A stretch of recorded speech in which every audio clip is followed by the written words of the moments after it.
죽음은 우리 인류가 갖고 있는 아주 큰 고민거리입니다. 죽음은 필연적이어서 아무도 죽음을 피할 수 있는 사람은 없습니다. 누구에게나 죽음은 그런데 피하고 싶은 것이기 때문에 그런 얘기가 있죠. 중국의 어떤 황제는 죽지도 않고 늙지도 않는 그러한 영약을 찾도록 사람들을 시켜서 보냈다. 뭐 이런 이야기도 있습니다. 그런데 안타깝게도 그러한 영약은 찾을 수가 없었습니다. 그래서 지금도 사람들은 태어나기도 하지만 또 계속 죽어갑니다. 모든 삶은 결국 죽음으로 끝이 나게 됩니다. 성경은 죽음이 세상에 들어온 것이 죄 때문이라고 그렇게 이야기하고 있습니다. 우리 삶의 주변에 보면 불쾌한 것들이 굉장히 많습니다. 슬픔도 있고 고통도 있고 또 다툼도 있습니다.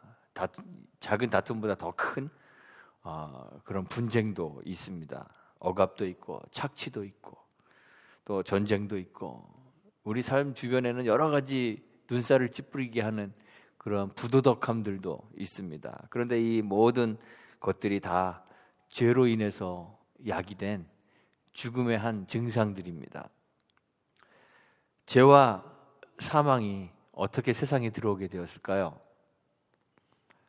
바울이 로마서 5장 12절에서 이렇게 이야기합니다. 한 사람으로 말미암아 죄가 세상에 들어오고 죄로 말미암아 사망이 왔나니 이와 같이 모든 사람이 죄를 지었으므로 사망이 모든 사람에게 이르렀느니라.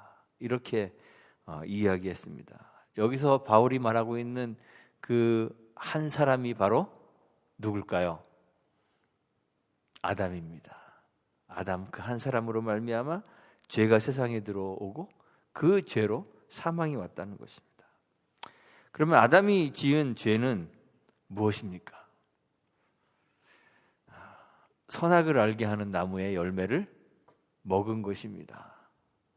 하나님이 세상을 창조하실 때 에덴에 동산을 조성하시고 사람들을 거기 살도록 하셨습니다. 그리고 동산 안에 여러 가지 맛있는 과일 나무들을 하나님이 만들어 놓으시고 그 동산 중앙에 선악을 알게 하는 나무를 만들어 놓으셨습니다.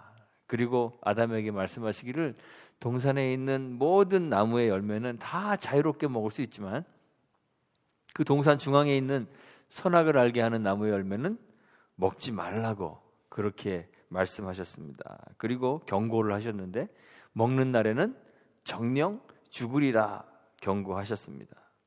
그런데 그만 아담이 이 나무의 열매를 먹어버렸고 그래서 그 결과 죽음이 세상에 들어왔다. 이렇게 성경이 이야기하고 있습니다. 우리 사람들에게는요, 하지 말라는 것은 더 하고 싶은 그러한 심리가 있습니다.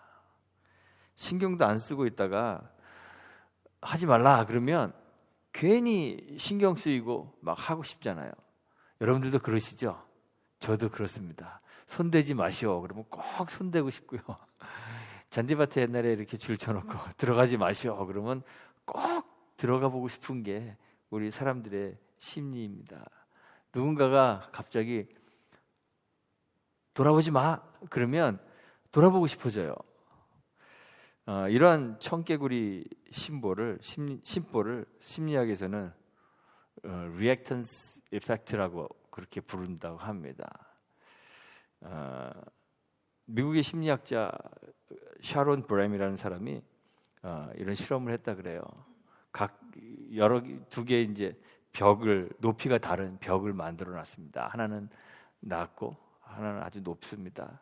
그리고 그 벽 위에 장난감을 이제 올려놨습니다. 그리고 아이들을 그 방 안에 집어넣었는데 아이들이 어떤 장난감을 가지려고 애를 썼을까요?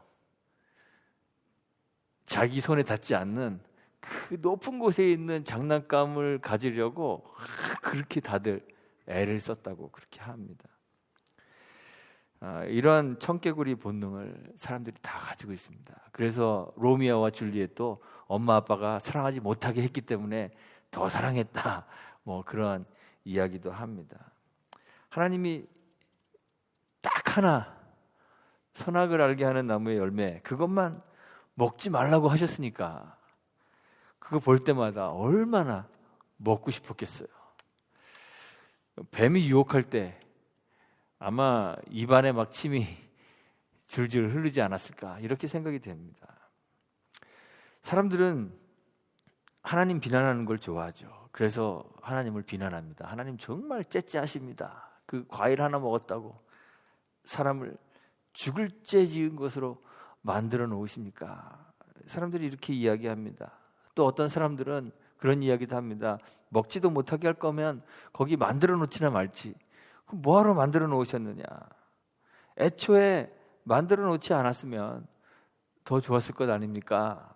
이렇게 묻는 사람도 있습니다. 만약 그랬다면 죄를 지을 일도 없었을 텐데.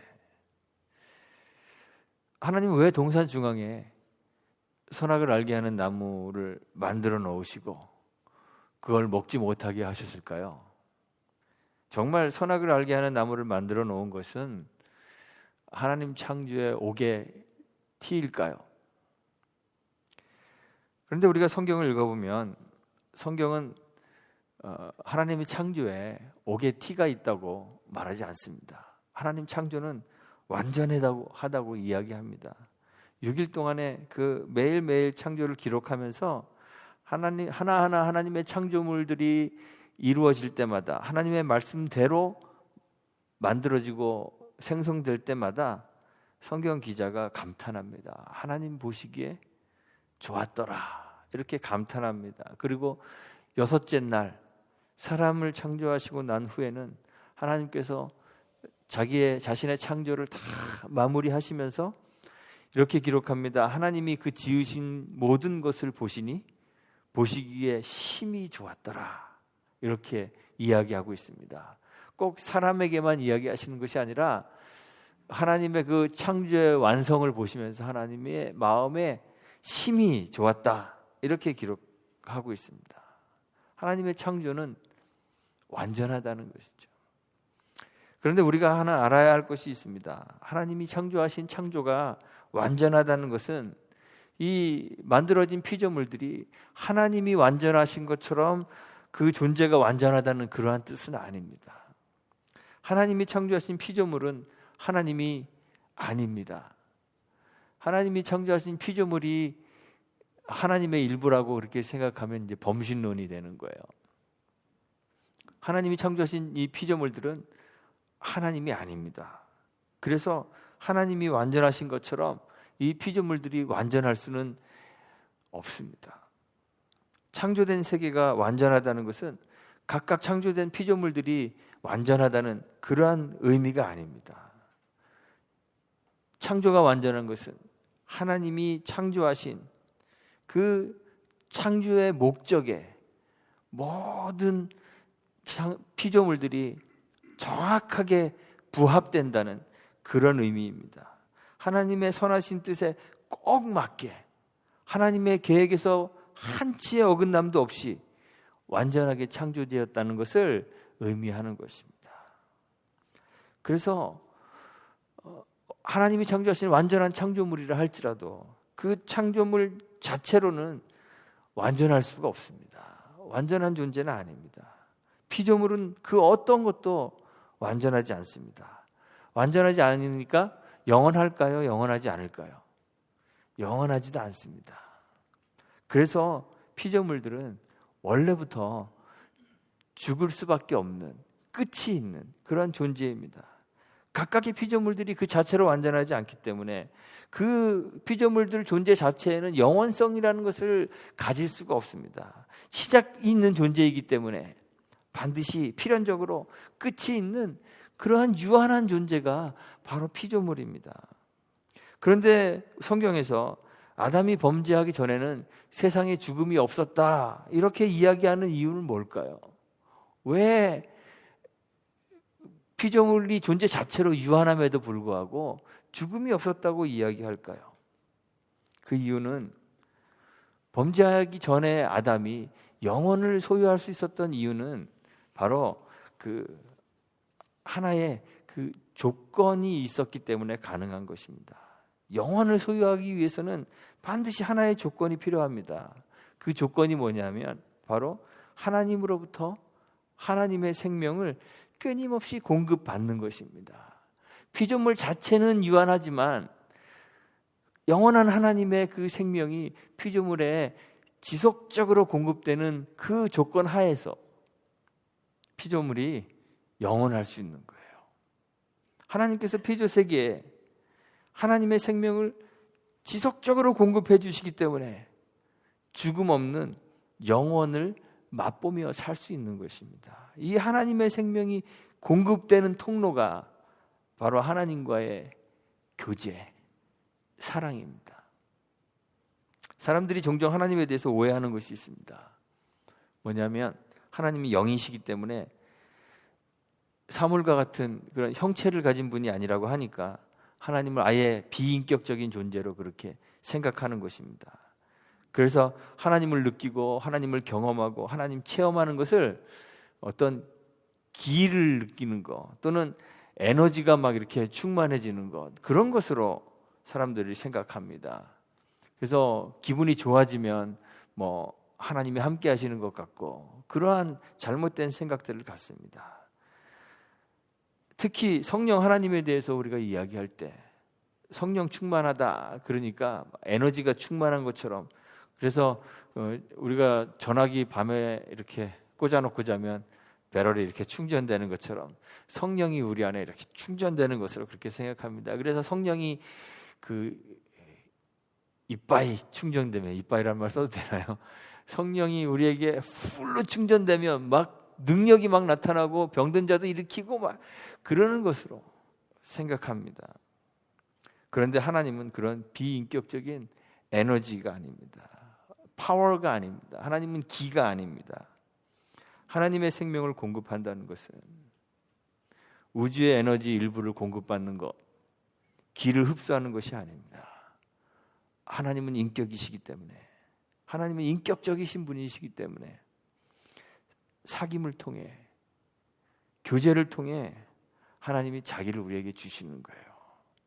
그래서 성령이 충만해도요, 병든 사람 못 일으킬 수도 있습니다. 성령이 충만해도 방언 한마디 못할 수도 있습니다. 그런 것과는 전혀 상관이 없는 것이에요. 하나님이 우리 안에 거하시고 우리는 하나님 안에 거하는 그러한 상호 내주의 그러한 관계를 통해, 그러한 교제를 통해 우리가 하나님의 생명을 공급받는 거예요. 창조된 우리 사람도, 사람에 대해서도 그렇습니다. 사람들이 오해합니다. 사람은 동물과 완전히 다른 존재입니다. 그래서 저는 사람은 무슨 사회적 동물입니다, 이런 말 쓰는 것도 별로 좋지 않아요. 사람은 동물이 아닙니다. 하등동물에서부터 고등동물로, 그리고 여러 우연의 과정들을 거쳐서 진화된 그런 우연적인 존재가 아닙니다. 우리는, 우리의 인격과 이성은 동물의 본능이 진화되어서 만들어진 그런 정신이 아니에요. 하나님의 형상을 따라 하나님의 모양대로 창조된 인격적인 존재가 바로 사람입니다. 존재하는 모든 것들 가운데 인격적인 존재는 그래서 사람 하나밖에 없는 거예요. 하나님 사람을 창조하실 때 하나님 목적을 이루기 위한 어떤 하나의 부속품으로 또는 잘 프로그래밍된 로봇으로 하나님 사람을 만들지 않으셨습니다. 사람은 얼마든지 잘못된 선택을 할 수도 있는데, 그런 위험을 내포하고 있는데, 그럼에도 불구하고 하나님은 사람을 완전히 자유로운 존재로 만드셨습니다. 자유로운 의지로 스스로 결단하여 결정할 수 있는 그런 인격적인 존재로 하나님이 사람을 창조하신 거예요. 그래서 우리 사람은 하나님과 교제하게 되는데, 프로그래밍 되어 있기 때문에 하나님과 교제하는 것이 아니라 우리의 자유로운 의지로 하나님 사랑하기를 결단하고, 하나님 순종하기를 결단하고, 하나님과 교제하고 하나님을 사랑함으로 하나님의 영원한 생명을 공급받게 되는 것이에요. 동산 중앙에 있었던 선악을 알게 하는 나무는 이렇게 자유로운 의지로 결단하여서 하나님과 교제하는 그런 교제의 증표입니다. 하나님은 아담을 시험하시기 위해, 또는 시련을 주시기 위해, 저거 먹고 싶은데 못 먹네, 매일 그런 고민을 하게 만들기 위해 동산 중앙에 선악을 알게 하는 나무를 심어 놓으신 것이 아닙니다. 하나님이 우리 사람과 정말 의미 있는 교제를 가지기 위해서 그 언약의 증표로 거기에 그 나무를 세워 놓으신 거예요. 의미 있는 교제는요, 다 기본적으로 언약을 중심으로 합니다. 언약은 자유로운 의지를 가진 사람들이 그 언약을 중심으로 스스로 자기를 제한하게 만드는 교제의 핵심입니다. 사랑하는 남녀가 가장 의미 있는 교제를 가지게 되면 뭘 하게 되죠? 결혼하게 됩니다. 결혼 서약을 하고 혼인 관계에 들어갑니다. 그리고 혼인의 그 언약의 증표로 손가락에 반지를 낍니다. 저도 오늘은 그래서 결혼 반지를 찾아서 끼고 나왔어요. 결혼 예식에서 언약을 맺는 것은 완전히 자유로운 의지를 가진 사람이 스스로 자기를 제한하여서 상대방에게 속한 사람이 되겠다, 이러한 약속을 하는 것이 그 결혼 서약입니다. 그리고 그 증표로 반지를 교환하는 것이죠. 성경에서는 이렇게 혼인관계에 들어간 사람들을 비로소 온전한 한 몸이 되었다, 이렇게 이야기합니다. 혼인을 서약하는 두 당사자에게 이 반지는 자유를 억압하는, 그래서 인간의 청개구리 심보를 자극하는 그러한 시험거리가 아닙니다. 이 반지가 상징하는 것은 존재를 완성하는 기쁨, 그리고 사랑이 상징적으로 이 반지 안에 들어있는 것이에요. 하나님께서 동산 중앙에 두신 나무는 하나님과 사람 사이의 이 언약의 증표입니다. 하나님처럼 자유로운 존재가 어디 있습니까? 하나님은 절대적이신 분이십니다. 완전하신 분이십니다. 그래서 모든 판단의 기준이 하나님이십니다. 제가 그런 얘기 한 적이 있죠. 하나님은 사랑하십니다. 또는 하나님은 선한 일만 하십니다. 이런 건 말 자체가 약간의 그 오류를 포함하고 있습니다. 그러면 하나님이 선하지 않은 일도 할 수 있다는 얘기잖아요. 하나님이 선하지 않은 일을 하실 수 있을까요? 하나님 존재 자체가 하나님이 선한 일만 하게 만드는 거예요. 왜냐하면 하나님이 하시는 일이 선이기 때문에 그래요. 하나님이 우리를 괴롭히시면 그것이 선일까요, 악일까요? 선이에요. 왜냐하면 하나님 자체가 선이시기 때문에 하나님이 하시는 모든 것이 선입니다. 우리가 자칫 우리의 기준으로 하나님을 자꾸 평가해요. 하나님은 사랑이십니다. 그런데 사랑의 하나님이 어떻게 우리 사회에 이러한 부조리들을 만들어낼 수 있습니까? 어떻게 갑자기 쓰나미가 일어나서 수만 명의 사람들을 고통 속으로 몰아넣을 수 있습니까? 사랑의 하나님이 어떻게 그러한 질문들을 많이 했잖아요. 그런데 그럼에도 불구하고 그것이 하나님의 사랑입니다. 왜냐하면 하나님이 사랑이시니까. 하나님이 절대적인 완전하신 존재이기 때문에 그럽니다. 하나님은 완전히 자유로우신 분입니다. 그런데 하나님이 사람과 언약을 맺으신다는 것은 스스로 그 언약의 내용에 자기를 제한하시겠다는 말입니다. 하나님이 그 언약을 지키시겠다는 말입니다.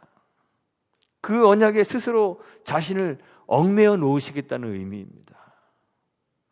하나님이 사람과 언약을 맺으시는 것은 하나님의 자기 제한입니다. 인간의 자유로운 의지로 내리는 그 결단에 하나님이 스스로 자기를 제한하시는 그런 교제를 아담과 하시기 위하여 그 동산 중앙에 나무를 세워놓으신 거예요. 이런 교제를 통해서 아담은 하나님 안에 거하고 하나님은 아담 안에 거하는 이 상호내주의 관계를 가지고, 그래서 아담은 거기에서 하나님의 영원한 생명을 공급받게 되는 것이에요. 그런데 오늘날의 세상이 하나님을, 우리 삶을 간섭하는 아주 귀찮은 존재, 세상을 억압하는 독재자, 폭군, 이렇게 보는 것처럼 아담도 이 언약에 자신의 자유를 제한하는 것을 거부했습니다. 하나님은 이 언약에 자기의 자유를 제한하고 계신데 아담이 그것을 거부한 거예요. 그리고 언약을 깨트린 것입니다. 그래서 하나님과의 관계가 단절되고 더 이상 영원한 생명을 하나님으로부터 공급받을 수 없기 때문에, 그 공급받는 길이 차단되어 버렸기 때문에 죽음이 세상에 들어오게 된 것입니다. 그러면 어떻게 다시 우리가 그 영혼을 확보할 수 있을까요? 어떻게 다시 그 영원한 삶을 살 수 있을까요? 어떻게 하면 그 영원한 생명을 다시 공급받을 수가 있을까요? 간단합니다. 그 깨어진 언약을 다시 회복하는 것입니다.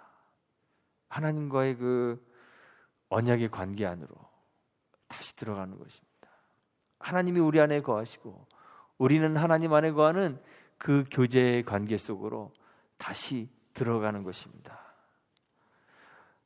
그 상호내주의 관계, 이 아름다운 교제를 회복하면 우리는 다시 하나님으로부터 영원한 생명을 공급받을 수 있어요. 영원한 삶을 살 수 있는 것입니다. 예수님의 그 십자가 죽음과 부활이 이 깨어진 하나님과의 그 언약을 회복시켜 줍니다. 바울이 에베소서 2장 14절에서 말하죠. 그는 우리의 화평이신지라 둘로 하나를 만드사 중간에 막힌 담을 허시고 원수된 것 곧 의문에 속한 계명의 율법을 자기 육체로 폐하셨으니 이는 이 둘로 자기 안에서 한 새 사람을 지어 화평하게 하시고 또 이 십자가로 이 둘을 한 몸으로 하나님과 화목하게 하려 하심이라. 깨어져 있는 모든 관계들을 우리 주님이 그 십자가로 다시 하나로 만드시고요, 우리만 하나로 만드실 뿐만 아니라 우리와 하나님 사이에 다시 화목함이 있게, 화목하게 그 십자가가 만들었다, 이렇게 바울이 이야기합니다. 우리 주 예수 그리스도께서 우리를 하나님과 화목하게 하셨기 때문에 우리가 다시 하나님과의 그 언약의 관계 안에 들어갈 수 있게 되는 거예요.